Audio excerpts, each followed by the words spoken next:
in front of the casket, and then when we say you put the stuff down, you put it on the casket. Right there.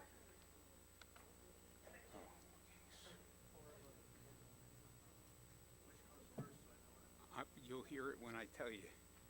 I'll instruct you, don't worry. Okay.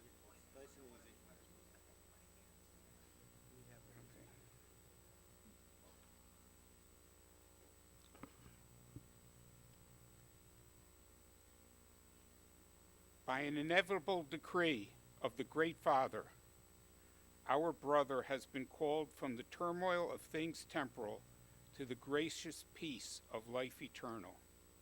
The struggle of mortal existence is ended, and he answers no more to the call of the living.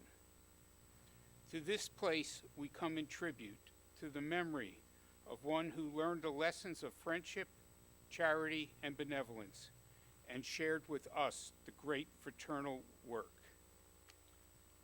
With us, around the Holy Bible, our book of law, he met to strengthen the helpful ties of friendship. With us, he learned to lay aside the sword and to know that charity softens the heart in forbearance and in forgiveness of human frailties. With us, he wore the jewel emblematic of the benevolence by which life is made brighter and happier.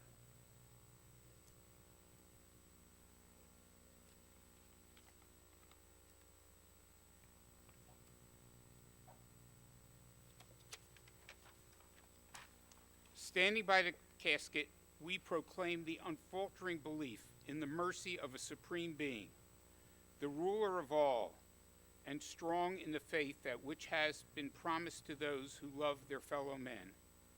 We look with hope to the brighter day, when love and joy and peace shall be eternal. Death is not to be feared. It is not the end of life.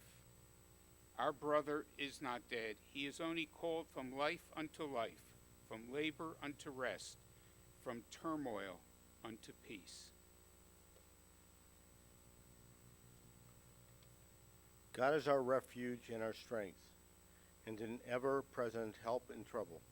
I shall not die, but live, and declare the works of the Lord. If I ascend unto the heaven, thou art there. If I make my abode in the grave, behold, thou art there. If I take the wings of the morning and dwell in the uttermost parts of the sea, even there shall thy hand lead me, and thy right hand shall hold me. Blessed art they that mourn, for they shall be comforted. He healeth the broken in heart, and bindeth up their wounds. For he shall give his angel charge over thee, to guide thee in all the ways. They shall bear thee up in their hands, lest thou dash thy foot against a stone. It was not decreed that man should perish. The seed sown is not lost. When the dawn of the eternal day shall light the heavens, and the voices of angels proclaim that earth has passed away, and time has become eternity, this form, once more animated by spirit, shall live forever. Upon this casket we drop a sprig of myrtle, emblematic of eternal friendship. Let us supplicate the throne of grace. O thou that openest the day and poureth forth the light thereof, so open the heavenly light upon us. Command thy blessings, which brings life and light and joy and comfort, and all guidance to the rest of us. And make us mindful of the night when the noise of this busy world shall be heard by us no more. Dispel the storm of grief, and out of the clouds and the darkness of sorrow bring us to the light and joy of peace of thy living tenderness. May those that are suffering the pangs of bereavement feel that thou art very near to comfort them, never so near as to when they are in affliction, never so near that when they are in darkness, never so near as when they are downcast and forlorn. Be thou now, we beseech thee, a father to those who are in trouble, and a God of comfort to those who mourn. We pray for all those in the bereavement, all who are in affliction, and may they learn the sacred lessons by which sorrow shall change to joy, by which loss shall become gain, and by which weakness shall wax strong and be victorious. Bless our brotherhood, those that are here and with us, and those wherever they may be. Bless any that are on the great deep, and that are in foreign lands, any that are in remote places in our own land. Be near to them, that they may be the blessing go, and they may be in several ways, and abide with them always. Strengthen them in deeds of loving kindness, in thoughts of gratitude, in steadfast patience and trust, and in work of duty faithfully fulfilled. Lead them out of the way of danger. They may be suffering, the way of trial and struggle. May all who are groping blindly touch thy right hand and be lifted up and strengthened. O God, in whom we trust, help us by thy grace so that to live, that we may never be afraid to die. And grant that at the last, as now, our evening song may be, I will lay me down in peace to sleep, for thou, O God, makest me dwell in safety. Amen.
Baruch Dayan Ha'emet, we praise the Judge of Truth.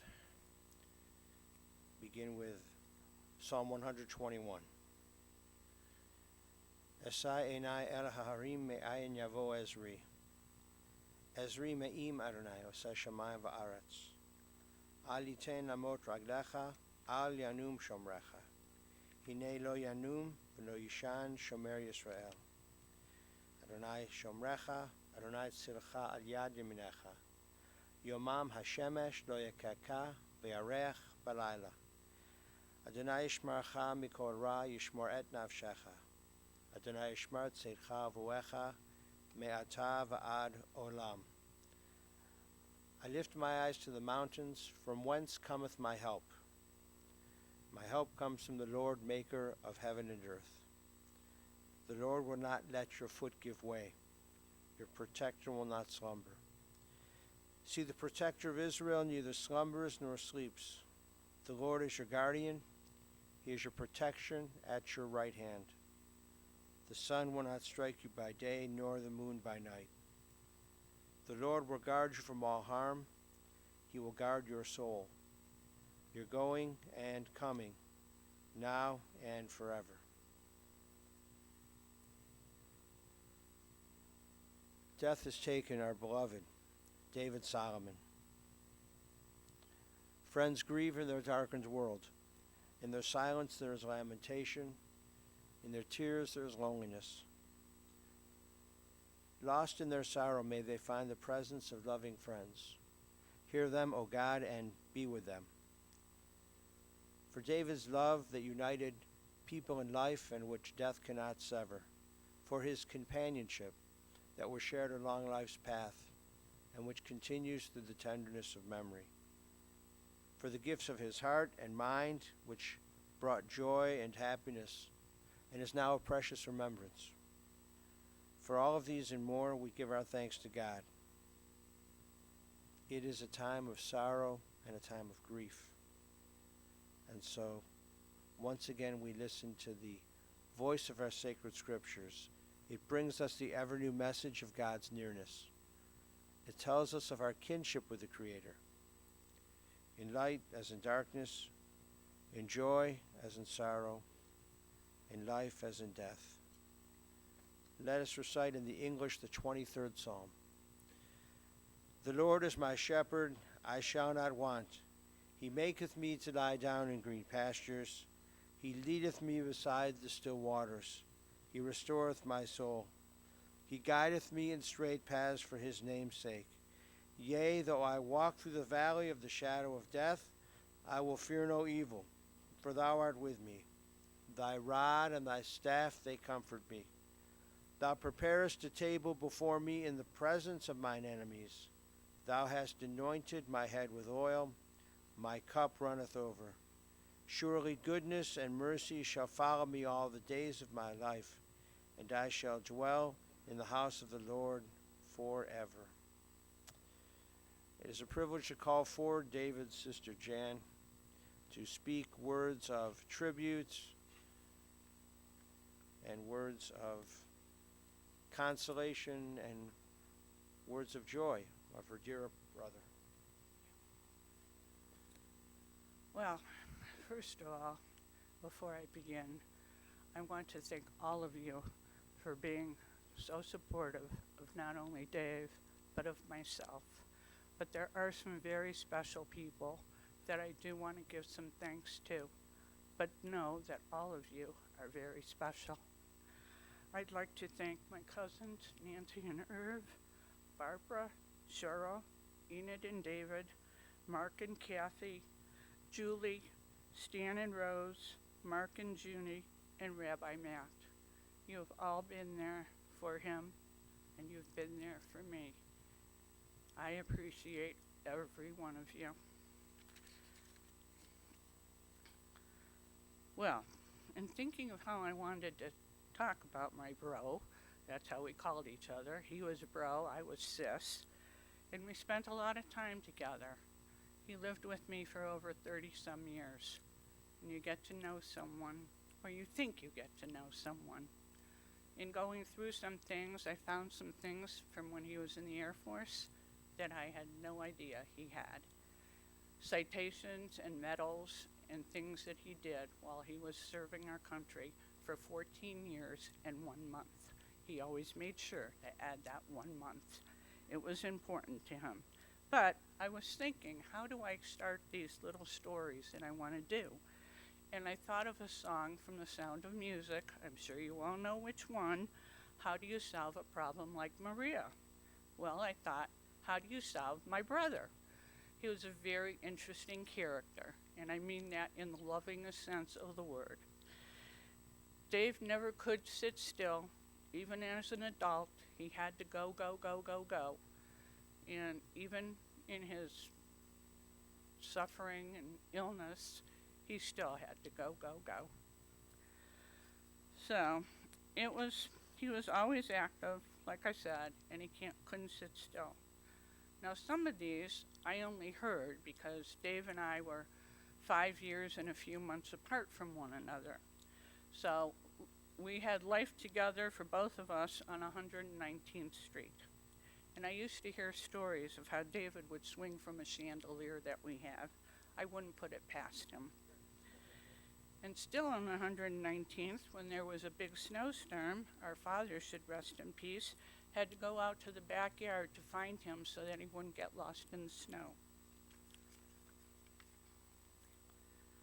When we lived in Cleveland Heights, there was a beehive at the old Taylor Road School. And my brother, being my brother, said, "Oh, I can catch bees in my bare hands." Yeah, right. One of the memorable stories, though, from our time on East Berkshire is when David was supposed to graduate from Heights High in 1964. I can still picture it to this day. My mom and I are sitting on our front porch, and Heights High being closest to our house, and David being able to run in those days, kept running back and forth to school to find out if he was actually going to graduate. Well, he did. And that evening, we went to Public Auditorium and we saw him get his diploma. And I was, really bored sitting there with all these people because he graduated in a very large class. But he managed and we did it. And then, after we lived in Cleveland Heights, we moved to Beechwood. And in August of 1966, David enlisted in the Air Force and served, like I said earlier, for 14 years and 1 month. He left the Air Force in 1980. He probably would have stayed on, except he had already done two tours of overseas duty, and he was not willing to go to Turkey. I can't say as if I blame him. After that, he lived in various different cities before he decided to come back to Cleveland. Dave had a very good life and saw parts of the world that he used to talk about, some of which he could have lived without, like his time in Vietnam and Korea. Dave came to live with me after my husband passed in 1986. We shared a lot, and I am so proud of him. And I'm glad that he was my older brother. Thank you.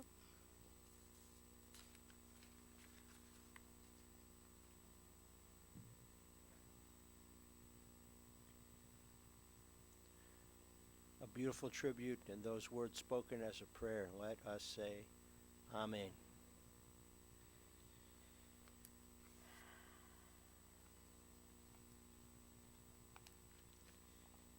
We gather to pay a solemn tribute to our dearly departed David Solomon, David Shlomo. As you know, David was a very hard worker. He wasn't afraid to work. He had many different jobs over the course of years. He graced this earth for 73 years. And with each passing day, 73 years isn't as old as it was when we were much younger.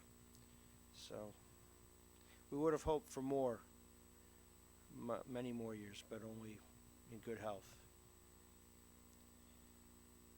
He was an evac medic in the Air Force during the Vietnam War. 2 helicopter gunships escorted his helicopter on rescue missions. He graduated from Cleveland Heights High School in 1964. He couldn't have known what would await him. He enlisted in the Air Force. 1966. He was in Vietnam in 1968 and 1969. He patched up soldiers and took them to hospitals. He dispensed expertise in medicine to the wounded and sick in abundant dosages. Whenever someone needed help to be patched up, he was there. He was honorably discharged in 1980 after 14 years and 1 month of service. This morning in religious school, I was speaking with some of the older kids. We're talking about this guy, David Solomon. They had no idea who he was, but they know who Mrs. Tucker is. So now they know who David is. Talked about the intensity of the thought of being a medic, and there's a helicopter, and you're in the helicopter, and there's a guy flying the helicopter, you're landing, and there are a couple of helicopters around you making sure, hopefully, that you don't get shot. I mean, the intensity of that. And that he survived, but that he did it is, those kinds of things are heroic and courageous. And he was those things. Although, as his sister said, he didn't talk about it very much, at least to her. Living and dying in so many ways are relative terms. The relative matters. Some people live many years, and they leave few good memories behind. According to the book of Genesis, some of you know this, Methuselah had the honor of living longer than any other mortal. According to the Torah, in chapter 5, verse 27, it says, "And all the days of Methuselah were 969 years, and he died." This fact, plus that he was the father of various children, was all that was worth mentioning about Methuselah's life. He had been in the world longer than anyone else, but as far as the record went, there was not much effect. In other words, Methuselah's life had length, but that was the only dimension that it had. In order for life to be meaningful and enduring, it needs more than length. It requires height and depth, and he was tall. But his deeds stacked up to a high height. For we live on in our deeds much more than our years. And so it may be said of your beloved David, the depth and the height of his deeds are impressive, and the void that his passing leaves behind is earnestly felt. He lived 73 years, some 896 years less than Methuselah. But David's influence has been felt quite impressively. His love and his deeds pay tribute to God who created us all. He was a dependable, loving brother, an uncle, a trustworthy friend. He had his moments, but don't we all have our moments? But most of the time he was a mensch. As we spoke over the course of years, we talked about something that also Jan didn't know. In 2005, after Hurricane Katrina hit, and our congregation engaged in an effort to send supplies to the Gulf Coast, David told me that the Deeks they arranged to bring up 10 veterans from the Gulf Coast up to be at the VA hospital. And they took care of that. That's a tremendous act of chesed, a tremendous act of kindness. Many of the things that he did like that probably were unknown to most people. That he did them, however, is worthy of tremendous tribute. He was born November 18th, 1945, at St. Luke's Hospital. His parents, Sam and Miriam, of blessed memory. He was the middle child of 3. His older brother, Dr. Stuart Solomon of blessed memory now, David of blessed memory, and his younger sister, much younger sister, we might say, Jan's husband of blessed memory, Harvey. He was married twice and divorced twice. So sometimes you try something, it doesn't work, you try it again. Guess what? It didn't work a second time either. No children that anyone knows of. But no, hey, he was an uncle to many and a stepbrother to Cheryl and Enid. He was pretty athletic when he was young, and he loved to play golf. And Jan said that he was athletic and yet he was kind of a klutz. You know, he would fall and hurt himself or break things. And when he was young, he enjoyed riding horses, and he was a trail guide. He was a little accident prone. She wanted to say that a couple of times. So in high school, he graduated from Cleveland Heights High School, but in high school, he didn't really like to study that much. She said he was a bit of a playboy. I don't know what that means. I mean, I know what it means, but I don't know what it means. But even though he wasn't a tremendous student, he was a smart guy, and he could figure things out, and he could fix things, and over the years, he did many, many odd jobs, and he did them well. He loved to cook, and a favorite memory of Jan was David and cousin Barbara made chocolate in the kitchen, and it was delicious, but she said it was a total disaster area in the house. So this, anybody who makes candy or makes chocolate knows it gets messy. So you were a good sister to let him come into your house for all those years since 1986. For any of us blessed with siblings, it's one thing to be blessed with a sibling. It's an entirely different thing to have that sibling live with you. And this is a tremendous mitzvah that you did as well. I know you kept each other company,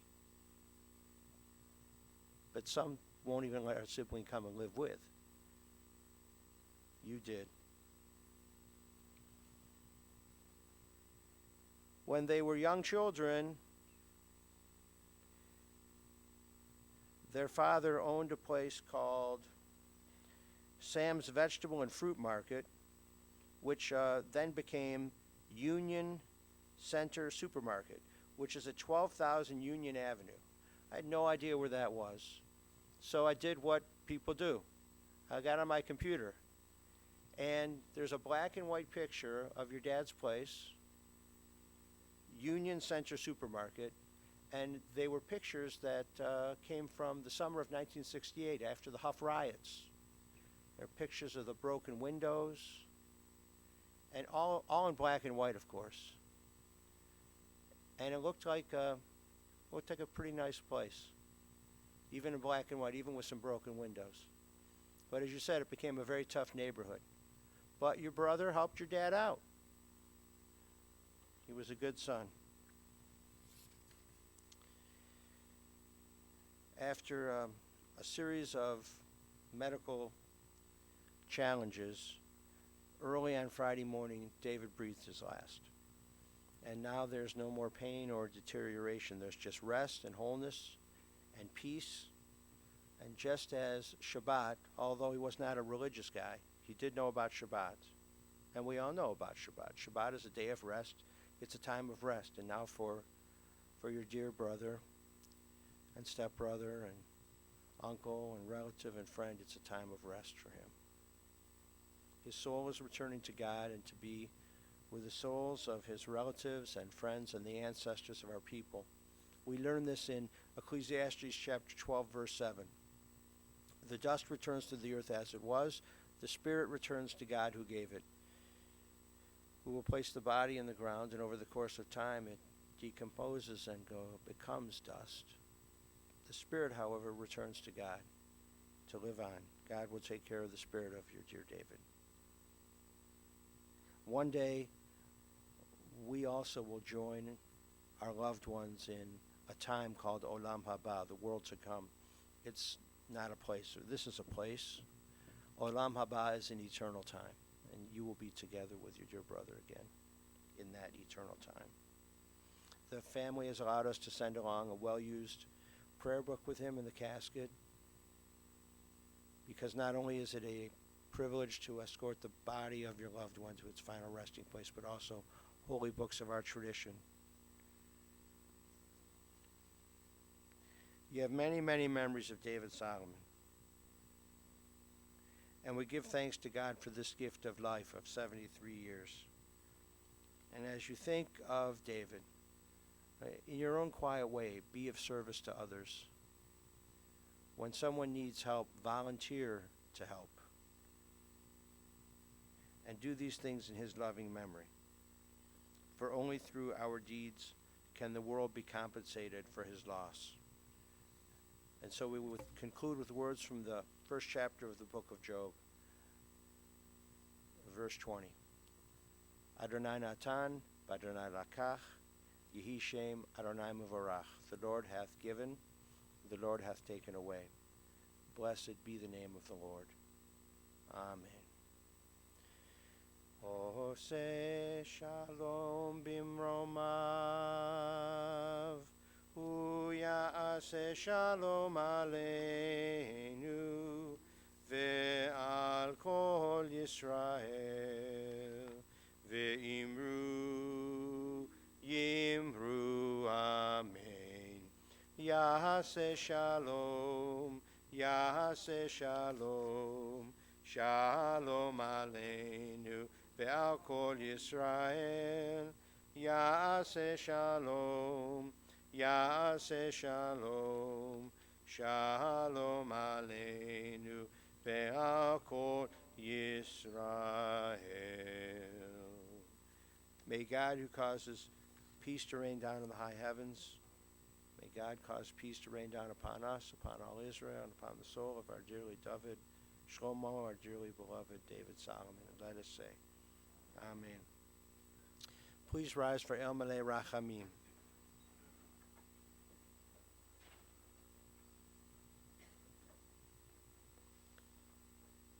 Into your care, O God, we entrust the spirit of David Solomon. Sustain us that we may meet with serenity the mysteries that lie ahead, knowing that when we walk through the valley of the shadow of death, you, O God, are with us, a loving friend in whom we put our trust. You are the light of our life, our hope in eternity. El Malei Rachamim, Shochen Bamromim, Hametzem Nucha Nechona, Tachat Kanfei Hashchina, Im Kedoshim Utohorim, Gezohar Akia Masirim, Et Nishmat David Shlomo, Shahalach L'olamo, Baal Harachamim, Yastirehu B'Seter Kanafav L'holamim, Vayitzroh B'Tzroh HaChaim, Et Nishmato, Adonai hu nachalato, v'yanuach b'shalom al mishkavo, v'nomar Amen.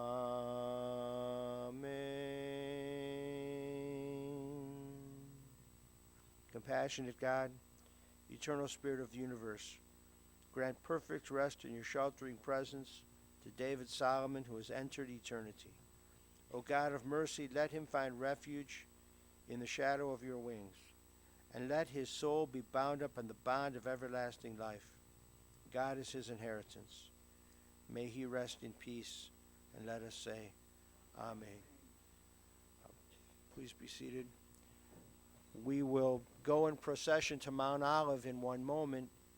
If you are going to the grave with us, then we will go to the residence, to Jan and Dave's house at 204 Greenvale Drive in South Euclid.